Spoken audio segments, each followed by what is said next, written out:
This weekend we're at Monza, Italy for the Italian Grand Prix. It's one of my favorite races on the calendar because it's so unusual. I think a lot of Formula 1 tracks these days are starting to look more and more the same. So it's nice to go to tracks which have retained a bit of their character. We were just at Spa, which is one of the best tracks in the world, a long circuit, and now we go to Monza. Now Monza is such a great track because it's the last truly high-speed track on the calendar. It's got these massive long straights with these cars just bomb down with low downforce and try and carry as much speed as possible, separated by these rather slow chicanes to try and slow down the cars for safety. Now check out these stats. When I say high speed, I mean really high speed. This track uses the largest percentage of full throttle with 75%. None of the other tracks come close to that. Back in 2003 was the fastest ever Grand Prix when Schumacher won in the Ferrari, and his average speed for that race was 247 kilometers per hour. That's with pit stops. That's pretty quick for a race, especially a road track. On ovals you might see higher average speed, but on a road track to have 247 kilometers per hour is pretty amazing.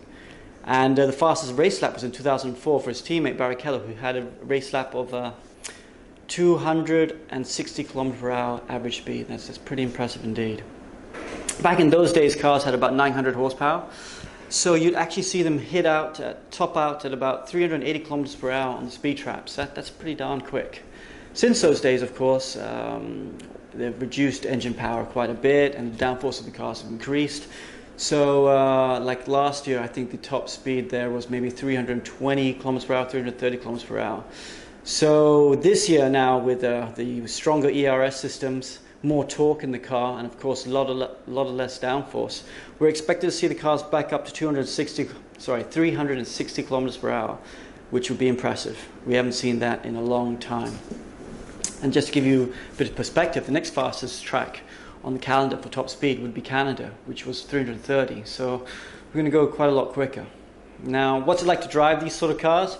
Well, to get these top speeds, they don't actually increase your horsepower, because of course horsepower is fixed. They pretty much try and run maximum horsepower wherever they go.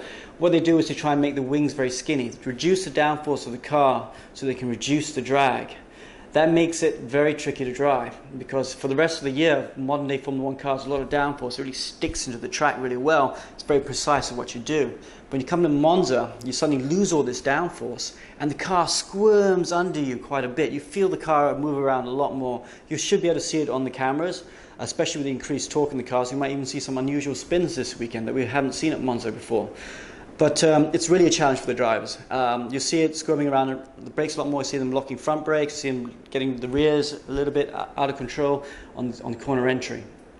So the teams will try and make the cars a little bit more understeery for this track, so that they can have good braking and good turn-in.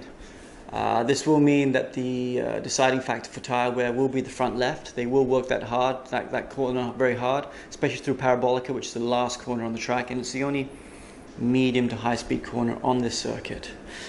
What else can we expect in Monza? Lots of overtaking, there's lots of drafting, lots of slipstreaming. It should be an exciting race.